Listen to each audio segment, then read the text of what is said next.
breaking. Smile even though it's breaking. When there are clouds in the sky, you'll get by. Welcome to Error451, an occasionally weekly tech security podcast from an anarchist perspective. I'm your host, Bursts of Goodness. We're joined again by William Buddington, a digital security trainer and expert about town. Google recently released an app for people to allow a database to find famous faces and paintings that match their selfies. This uses a technology known as facial recognition, a form of biometrics. This week we'll be discussing facial recognition technology. William, will you do us the honor of talking a bit about biometrics and about facial recognition in particular? Like, how does it work and what's it used for? Yeah. So the app you're talking about is Google Arts and Culture. And just kind of for the record, I found a match and I was matched with a portrait of a young boy, which I was surprised by. I guess I have a baby face. Anyway. And no beard at the moment, biometrics. Right? You're beardless at the moment? I shaved it. My beard fell off. Oh, no. And I have a smooth face. I'm one of a bald faces now. You know, you've got two cats, so this can be fixed. We can knit you a cat hair beard. I mean, I think that just comes naturally through the course of me sleeping. I just, come covered in cat hair anyway. Basically, facial recognition, your fingerprint, your palm prints, and other information about your distinguishing characteristics about your body. These are biometrics. That's what the term is applied to mean. So the US government has used this in various ways in order to track down criminals. They've used this in order to hunt undocumented people and send them wherever. And now they're using this increasingly to an application on actual people traveling at airports. And so, we're seeing the application of this technology and having, far-reaching implications. So it's not people that are alleged to have committed a crime anymore, but it's, becoming more and more widespread, especially with new laws that have come before Congress in the last year. And some of these are, the TSA Modernization Act, so-called. TSA Modernization Act will expand facial recognition technologies to track people not across borders only, but also within airports, even on domestic flights. So this is, becoming a technology more and more widespread as time goes on. Not only is the application of the technology becoming more used, but the technology itself is becoming, as quote unquote, better. It's becoming more accurate, I should say, with regard to forming matches on a face that you might see in, a record somewhere that they already have stored.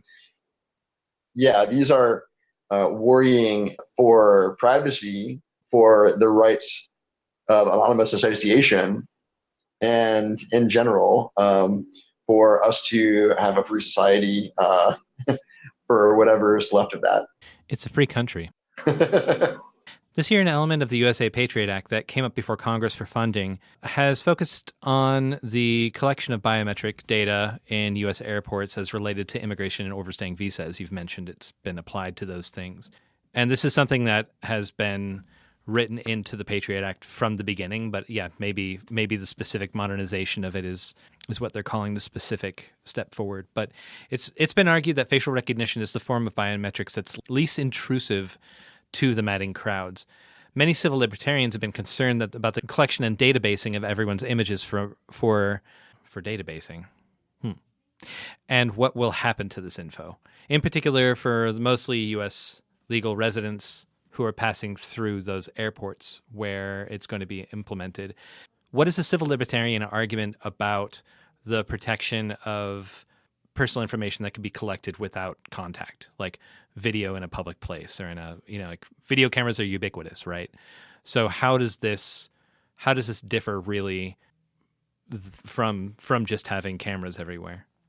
Yeah, and from a kind of civil libertarian constitutionalist framework, one makes the argument that we have the right to privacy that is implied in the Constitution.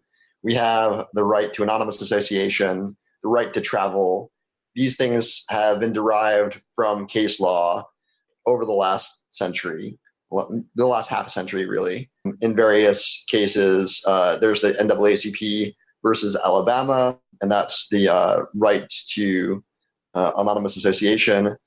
Shapiro versus Thompson, 1969 case law that established the right to travel.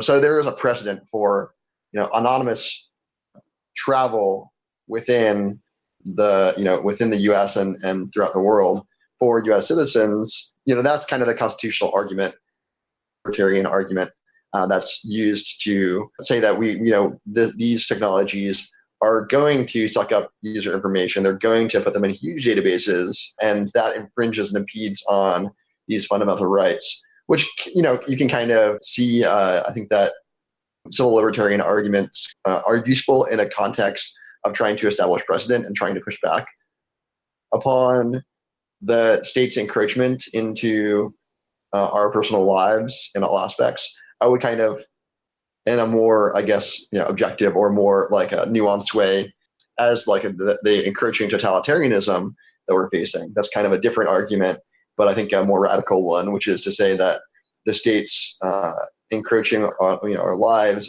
their databasing, their categorization of our travels. These are things that speak to a kind of larger degree of totalitarianism within our lives, of state influence within our lives. They're developing technologies that shape how we can associate with each other, how we can travel, how we associate, these kind of things.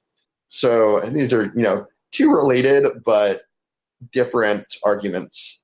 But, within the kind of context of arguing this within the courts, obviously civil libertarian framework, it prevails and is more useful in that kind of context, albeit, I guess a kind of a like attenuated scope of what we're kind of talking about. So you mentioned the USA Patriot Act, and I think that's one place where the government has kind of started to encroach on the privacy rights of individuals over the past decade and a half. And new laws, such as I mentioned, the TSA Modernization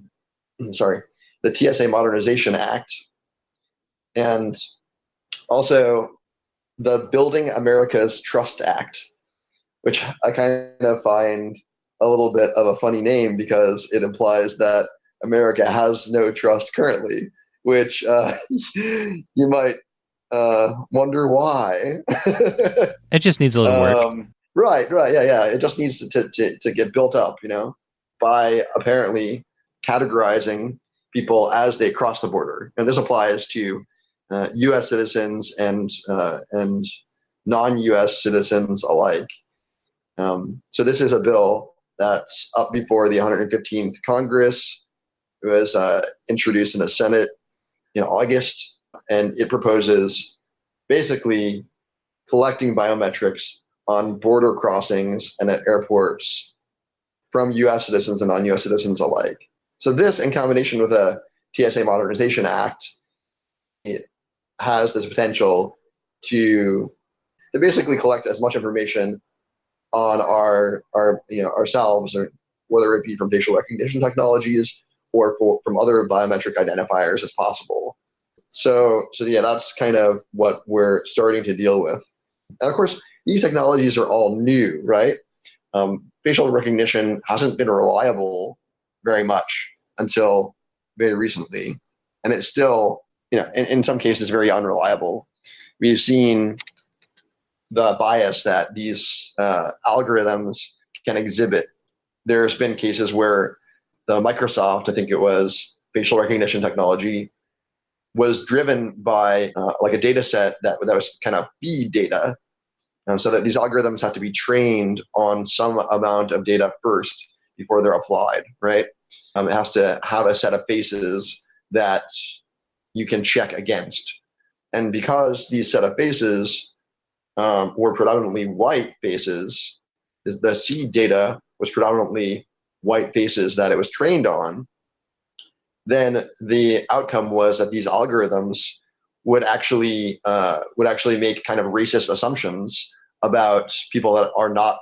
I know you've seen this to like a lot in recent years. So these algorithms are really kind of unreliable.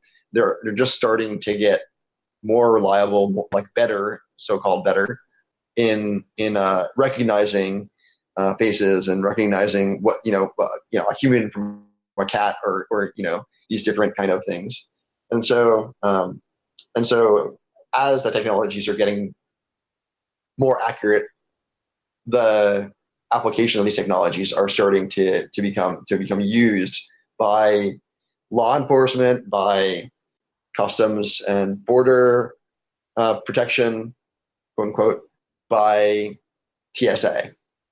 And so we have these kind of laws that are attempting to broaden the scope of these technologies right as they're getting to the point of reliability, right as they can be used. The government just comes in and says they should be used, which is a real problem.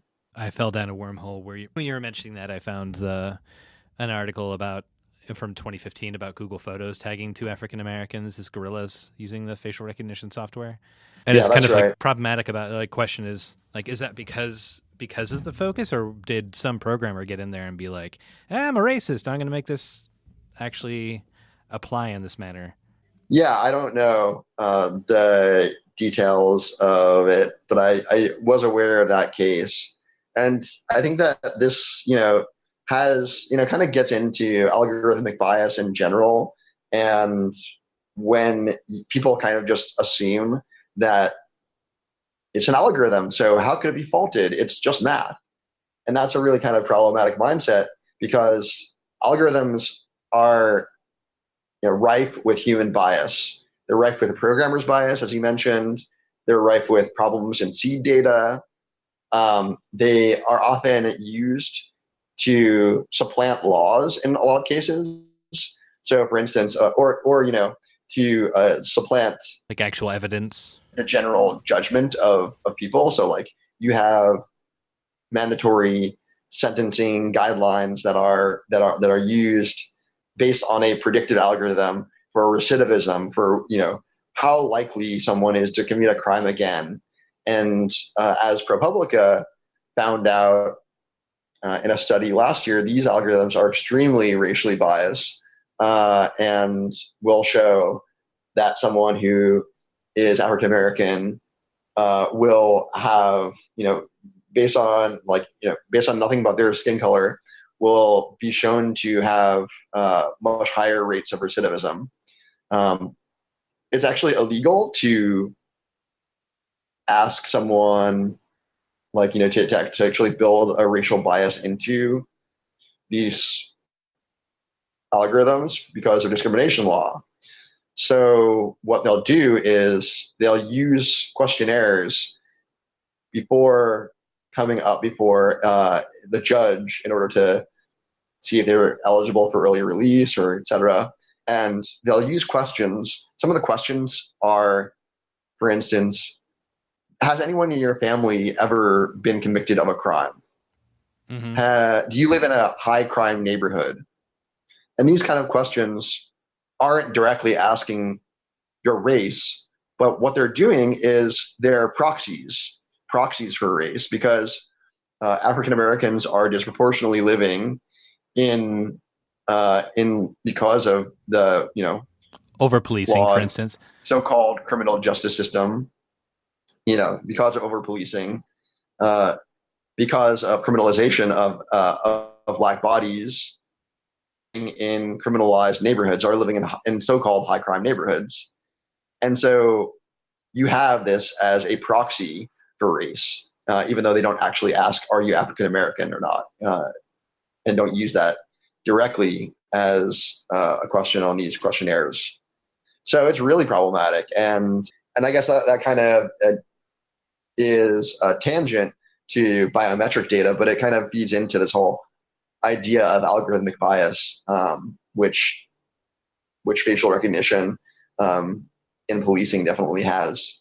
There's a really great book by Andrew Guthrie Ferguson called The Rise of Big Data Policing, Surveillance, Race, and the Future of Law Enforcement, and goes into some of these things, some of the ways that police are using algorithms, black neighborhoods, black bodies. And one of the ways they do it is that they will disproportionately target neighborhoods which have had arrests, say drug arrests before.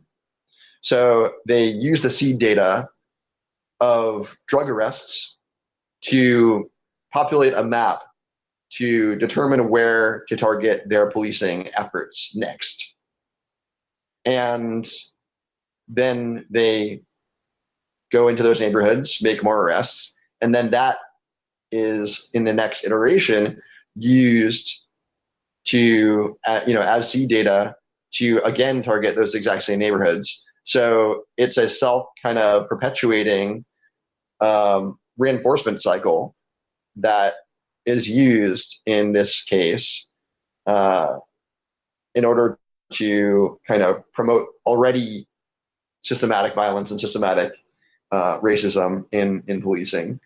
And so, like, you can imagine a world where instead of them going into black neighborhoods and using that as seed data, they went on Wall Street and busted anyone with some coke in their pockets.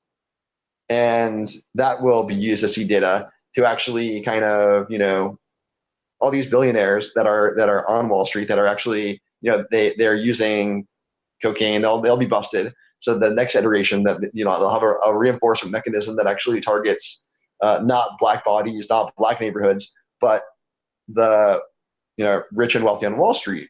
And that's not happening. And I think that's not happening for obvious reasons. Bringing up and bringing out what the potential applications and like dangers of that sort of approach to applying data that they've collected. This is tangential also, just tit for tat. In California in 2004, the voters passed passed Proposition 69. It was put up to the voters, and it was entitled the DNA Fingerprint Unsolved Crime and Innocence Protection Act. And a lot of the data that was supposedly being pulled in from this, the DNA, was to help to more quickly have DNA accessible for rape kits and things like that, or sexual assault kits. But it basically said that anyone who was arrested of a felony would have their DNA collected. Not anyone who is convicted of a felony, but anyone who is arrested would necessarily, their DNA would become a part of a database that would later be used to attempt to solve crimes. Which, yeah, I don't know. The logic is, you're not going to get picked up for a crime and have a false positive if you're not related to some sort of illegal activity. But just the fact that coming in contact with law enforcement, even if that charge doesn't stick, means that you suddenly become a part of this database is just creepy as fuck. Like, it's a total invasion of people's privacy, like literally bodily privacy. Yeah. That's my and rant. Talking about like bringing it back to facial recognition, UK police actually, scanned the faces of 90,000 festival goers in a download festival, it was called, and then checked each of those faces against well-known wanted criminals across the country. So this is happening to, just as if you're walking into a festival, for instance. The kind of facial recognition technologies and biometric technologies that are being used at airports are implemented so far right now as part of the pre-check program. So, how if you go into an airport, there's, the line where the rest of us dregs the proles. Uh, Basically, everyone has to wait in line, and then there's this fast lane that you see these people going through, and that's called pre-check, the pre-check line. And so if you're on the pre-check line, basically into the pre-check program, it's also called global access. Is to you basically have to go through some kind of a screening process, and you have to get your fingerprint taken as part of a mandatory background check. And that's how biometrics are currently used at airports. And as part of a trial program last year, the airports in Denver and Atlanta were actually using this pre-check data to take fingerprints at the airport itself as part of the entry. So instead of it just being used for the mandatory background check in the initial kind of stage, the pre-check was used as an authentication when going through the airports. Yeah, they said that this data wouldn't be stored, but slowly we've seen that this data is actually, like, without congressional authorization, without all these kind of like so-called checks and balances that are always supposed to be at play, have expanded this program. And so the Department of Homeland Security is trying to expand these programs and screen everyone that's in an airport or everyone that's traveling from one location to another. So this is the expansion of these programs has started. As people kind of stand up to it, it's going to continue.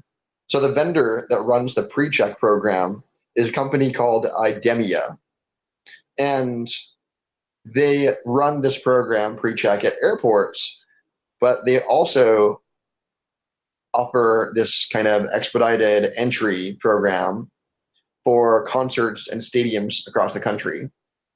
So you'll have these biometric scanners being installed and facial recognition technologies being installed to track fans as they move throughout a stadium or they attend a concert. And so these, as I said, these technologies are being used to encroach on people's daily lives much more than they were able to do before these technologies were really reliable. So because of the reliability technologies, immediately you see them being picked up by governments trying to use them on their own populations. It's really telling that this happens without any real congressional debate, because what you see is that there's an opportunistic use of these technologies immediately as they become available. And so, the civil liberties implications of these are being brought up by certain groups, but they're, not undergoing a great deal of scrutiny within the decision-making bodies of the country themselves. So that's something to be concerned about. And it has to be, I think that it's actually a kind of hard thing to bring up, because these issues become very abstract. People don't really get worked up about these issues as much as they do other issues that rightfully, like what I'm trying to say is I'm trying to like the collection of phone metadata, for instance. Yeah. Or just kind of in general other privacy, but I think that it's kind of an abstract issue because people don't really think about it, and it's hard to kind of point to a specific instance where to say this is facial recognition technology being used poorly, and this is going to be something that really kind of a spark that sets the fire. And this is kind of an abstract issue that people have a hard time relating to, and that's why it's pretty hard to actually connect with people and try to get them to build a movement around it or oppose it, other than in the kind of general strain of opposing increasing government encroachment on our privacy. Well, okay. Well, how about how about like we, use our imagination a little bit and then we can backpedal from there. In 2015, over 22 million social security numbers were stolen, right? People have been able to hack into these large databases with people's voter information, with people's medical records, all these things that are supposedly, there's actually laws protecting the like these types of information. For the disclosure of people's personal medical records, for instance. And yet the databases where these have been held, including government databases as well as private vendor databases, have been hacked by outside parties with the information released and posted elsewhere. Now, with biometric data being able to be released and with biometrics being connected with all sorts of other means of securing devices or securing accounts, if this is all being data-based, that's putting it in one place where it can be broken out and looted. It seems like the collection of and centralization of databases of people's biometric information is just increasing the likelihood of more and more intense scenarios of identity theft. Does that seem like a reasonable concern to broach? Yeah, for sure. The more data that they store in centralized locations, the bigger a target is for hackers. And so you'll have hackers breaking into these databases, getting lots of information on lots of people because that data is valuable. It's valuable increasingly as a means of identification and authorization. If you're able to board an airplane just by having your fingerprint or face scanned, then you can imagine scenarios where this data is very valuable that can be used by identity thieves to possibly do pre-check or whatever, and to board airplanes that it's pretty easy to create a mold of a fingerprint, for instance. So you can definitely see this data being valuable and it becoming an increasing target for criminal elements that want to steal identity. And you see that the security mechanisms that are built into government databases are not that great. The Office of Personnel Management breach in 2015, as you mentioned, released the data of thousands of employees, possibly hundreds of thousands of employees of the federal government. The data breaches that we have seen over time have gotten larger and larger, and that trend is likely to continue. We don't see the security mechanisms on this data being properly locked down. Our information, we are forced to submit it to government agencies, and then they are completely unaccountable with what they do with it. Over and over, we see that the state, when they employ these technologies, present them as an infallible front.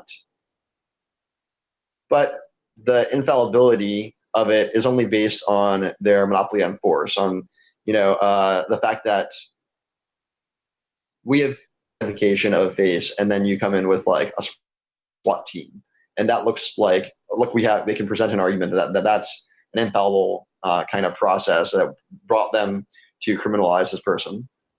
But when you have large databases that are being cracked by that have information on federal employees, the entire federal government's employee database in a huge breach, then it kind of like shatters that illusion of these infallible technologies that are employed by the state, which is kind of in a weird way encouraging, because it means that this facade that they have tried to establish, this tale that they tell themselves of the inevitability of the logic of the state population, is actually a false story. It's kind of a ruse.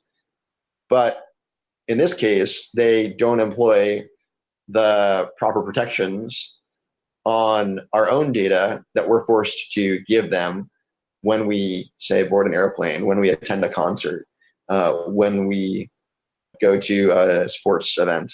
So what are they protecting and how are they protecting it? This data is often even not known to us. These are kind of secrets that the secrets of trade that they actually use internally, where they don't let it known how these databases are locked down. It's not transparent to us how our data is actually being used, even though we're forced to submit this data to them. So that's another kind of element of concern, is that there's a huge lack of transparency in what's going on with our data once we've given it to them. And often, especially when it's being stored by private third-party contractors, the government itself is under a contractual obligation not to release that data because of non-disclosure agreements.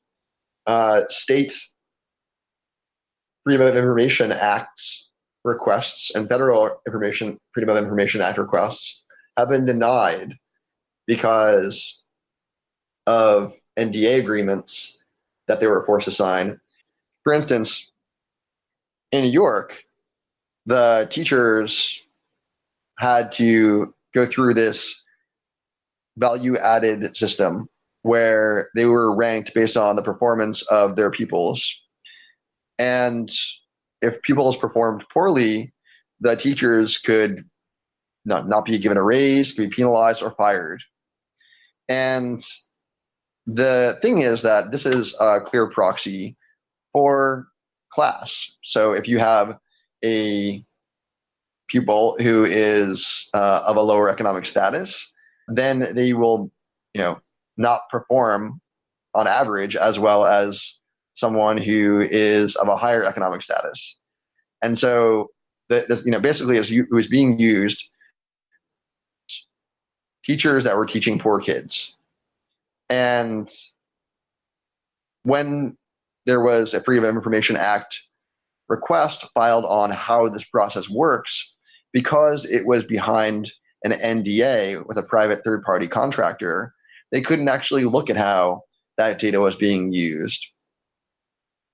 So that's really concerning because we don't know what's happening behind the scenes with our own data, because increasingly this data is actually controlling various aspects of our lives and becoming more important about how we actually live in our society. So one thing, just to kind of jump back for a second, well, no, maybe not.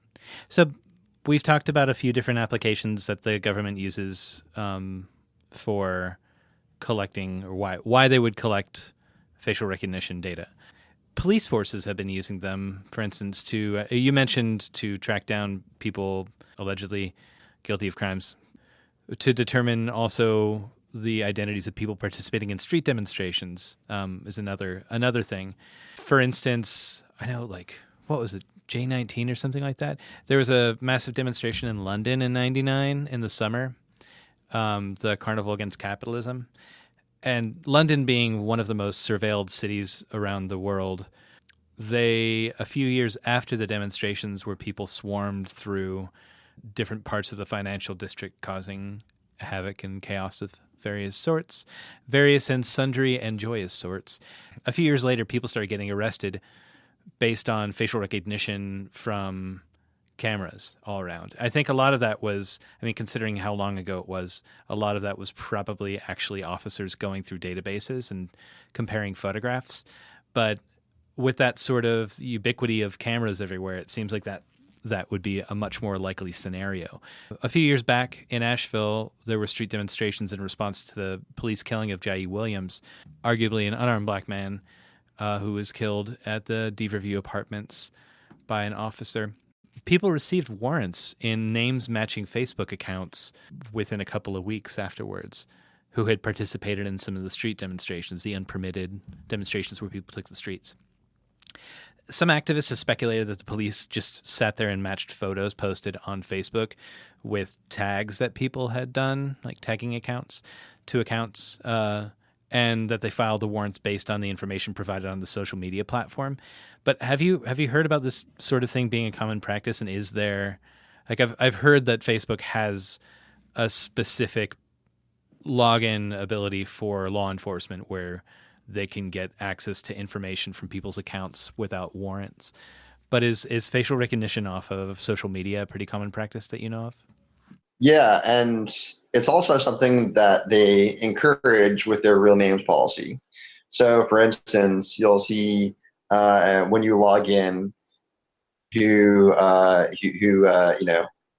you recognize, and they'll say, "Is this the real name of the person that you recognize?" So they use the real names policy to kind of like enforce or to use others snitch on you, basically, at least to snitch on you in the respect of revealing your real name to Facebook.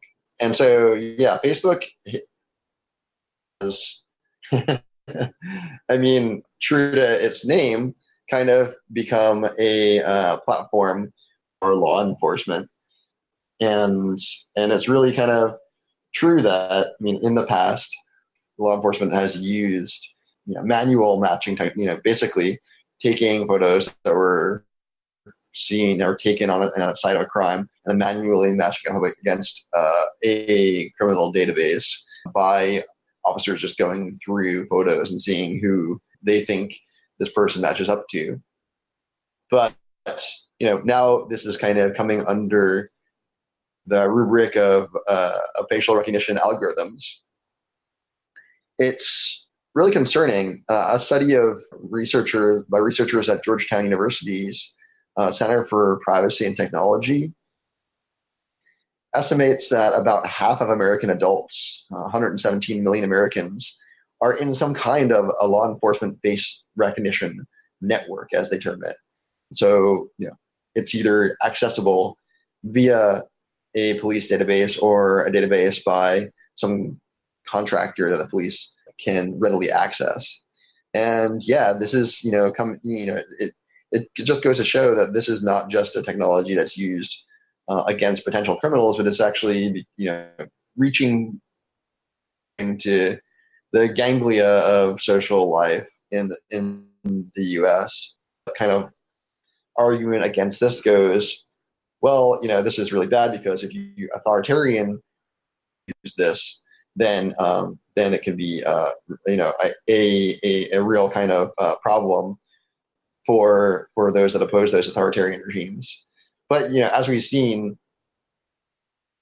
even in societies which are seen as free societies, arguably, like our own, arguably, these technologies are used against, we know that Food Not Bombs was added to a terrorist watch list, things like that. And we see this kind of habitually used. So these databases are really kind of come to bear against activists, against elements that are inconvenient for the government in general. And we see this time and time again. And if the database of faces is actually half of all Americans, then they really have a lot of material in which to draw from to make a match. So that's something that's really concerning for the future of basically protest, for the future of having a ability to oppose government programs, to oppose governments in general, to resist the programs that they put in place. So that's something that's I think going to become more and more of an issue as time goes on.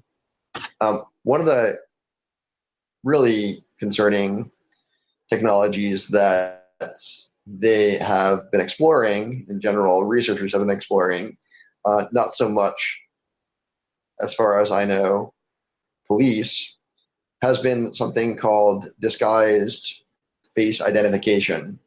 So using the general shape of someone's face, if they're masked up, if they have a scarf or a ball cap or whatever, disguising their face, they can use the general shape of their face in different like angles, like where their cheekbones are, and whether their chin comes to a point or not, and things like that, in order to identify the face of someone who did against their actual database of people that aren't masked up.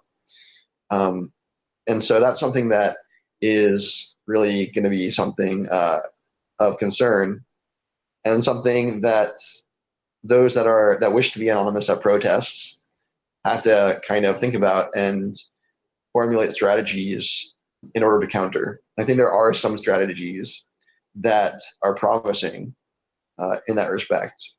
For instance, if you want to remain anonymous at a protest, then instead of just wearing a bandana or wearing a scarf around your face, the less points of identification that you reveal, the better, right?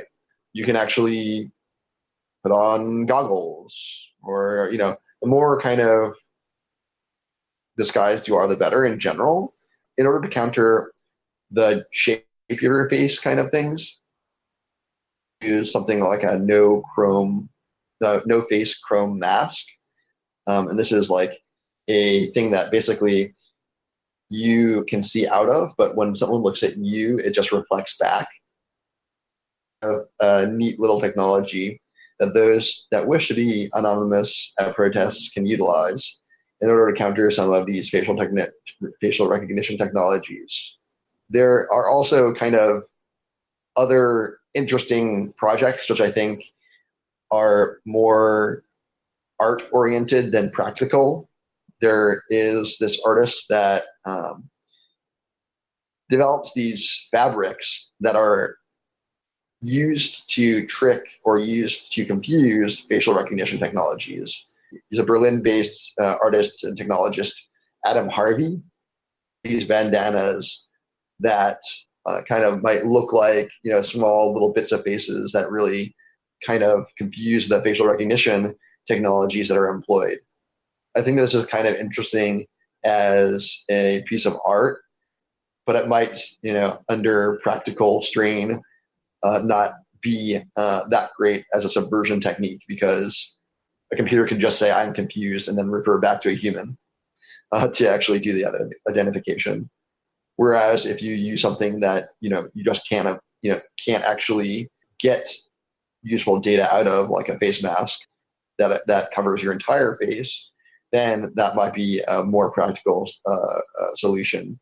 Can you break down really specifically, as far as like how does facial recognition tend to work? How does what points on the face does the computer link together to recognize, or what measurements does it make to verify identity? I'm sure there's a couple of different approaches that programs use, but do you know about this?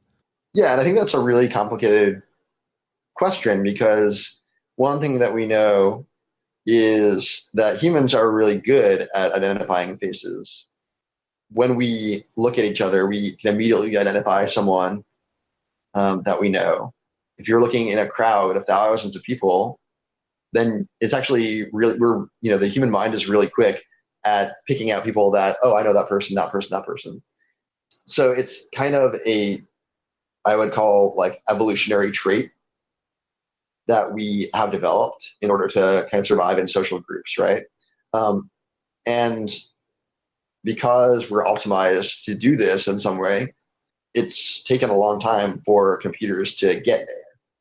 And the different characteristics they might look at, which we kind of when we look at another person's face, we automatically just kind of figure out based on our own inherent ability to recognize faces in most cases. These might include, the shape of the chin, how high out the cheekbones are, or the shape of your eyes, the corners of your mouth where those end, if they're pointed up or down, other kind of things that we don't even think about because we take for granted most of the time, how good our brains are at doing this.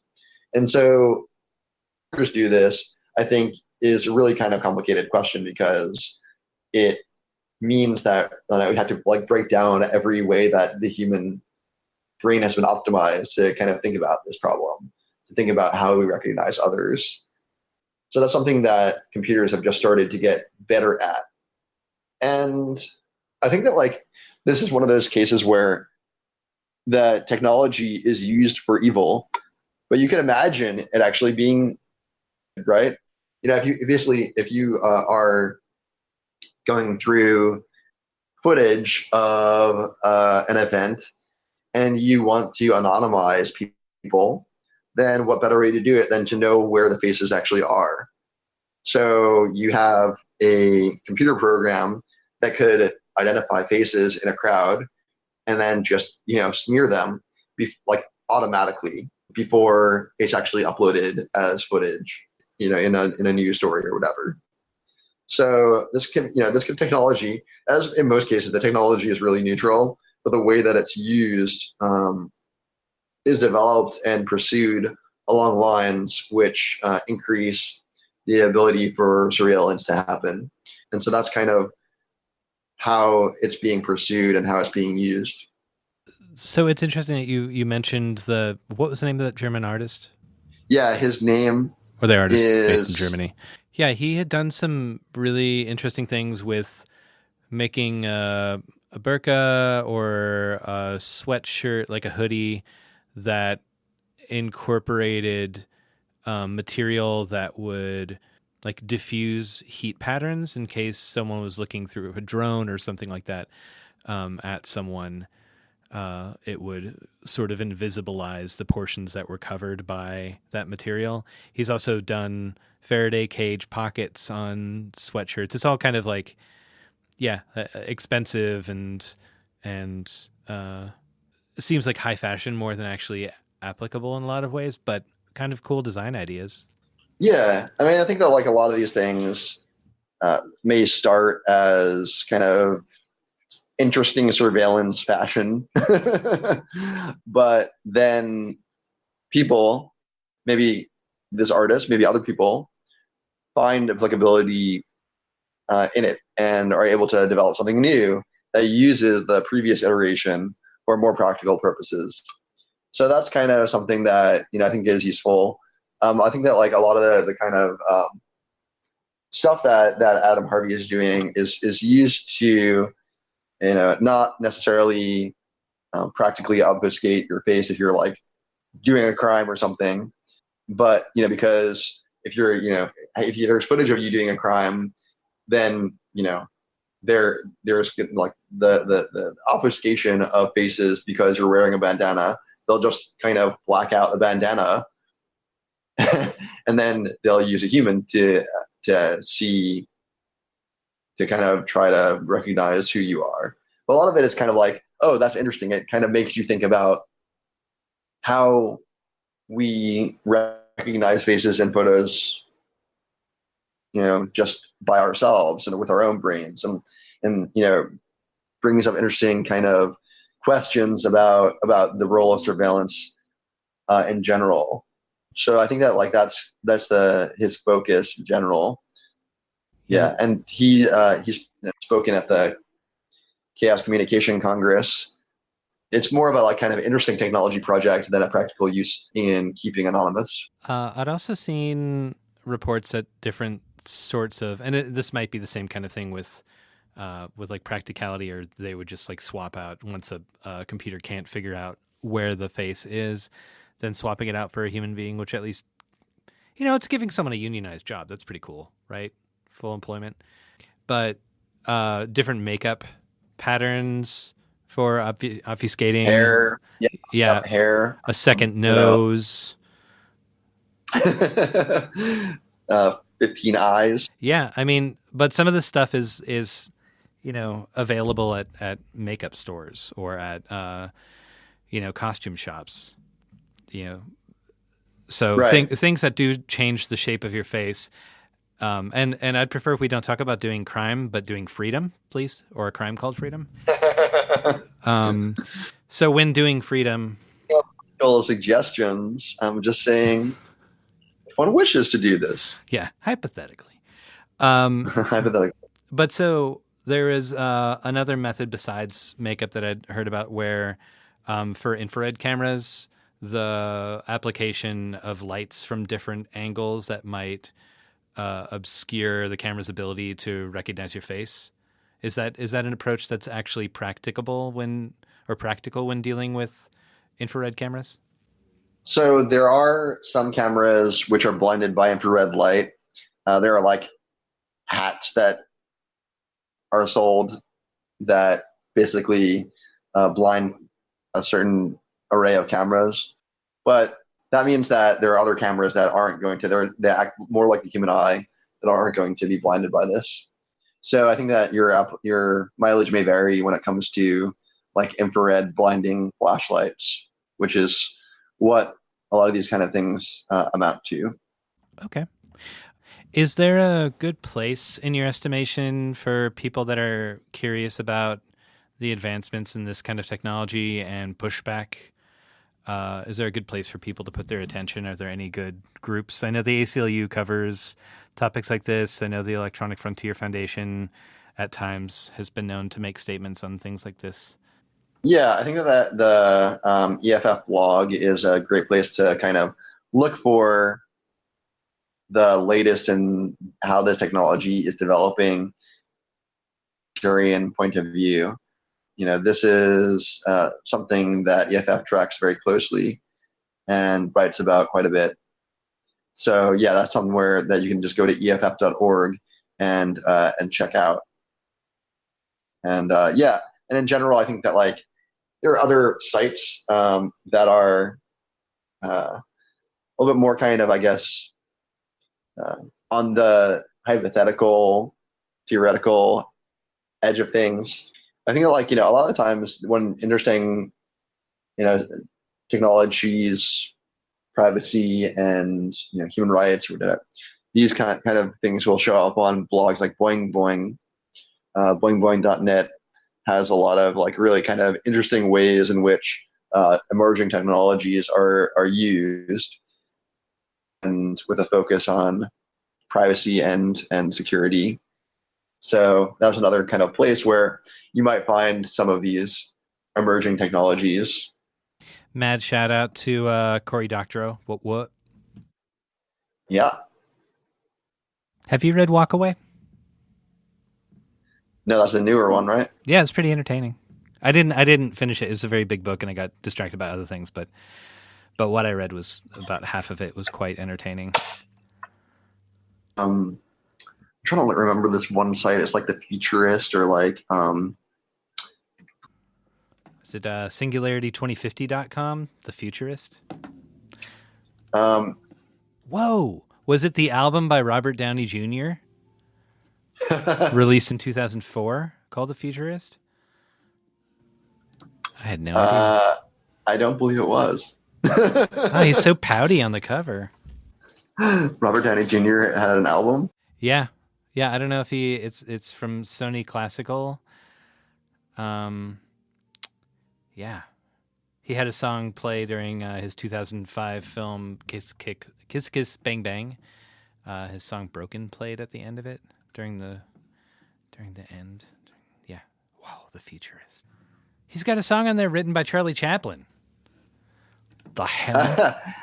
I think it was, he played in a biopic about Charlie Chaplin in the 90s. Yeah. It was a really good film. So, yeah. Surprisingly good. People don't give it enough credit. Huh. Really sad. It's a really sad film. Yeah, it really was. I guess this is a song by Charlie Chaplin called Smile that was written or composed by him. Different people did lyrics. Nat King Cole performed it. But so Bob Downey did his little homage again. Wow. Do. Any luck? No, it's like a feature, probably not worth mentioning if I can't find it. Charlie Chaplin got knighted. I didn't know that. I'm just finding so much on Wikipedia. Wow. Exported from the U.S. Not exported. Deported from the U.S. and knighted by the U.K. Yeah. Full disclosure, William is employed by the EFF, which he has name dropped. Well, thanks a lot for taking the time to chat about this, and I look forward to the next conversation. Thanks for having me. If you'd like to hear more of these chats or our weekly radio show on anarchist actions and ideas, check out thefinalstrawradio.noblogs.org. Hide the planet! Hide the